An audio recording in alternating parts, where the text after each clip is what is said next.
Sa malayong lugar, may babae nakatira kasama ang kanyang baby.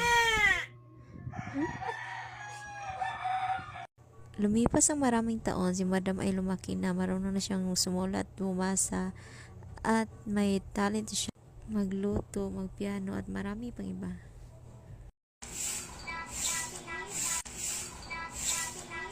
Isang araw, naglilingid sa kanyang mama at may nakita siyang higante. Takot siya kaya trinay niyang magtago sa timba.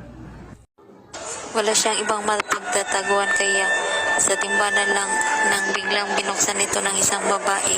Kaya tinawag niya si Madam. Nang nakita niya ang kanyang anak na naglalaro kasama ang kaibigan, nang biglang dumating na naman yung higante.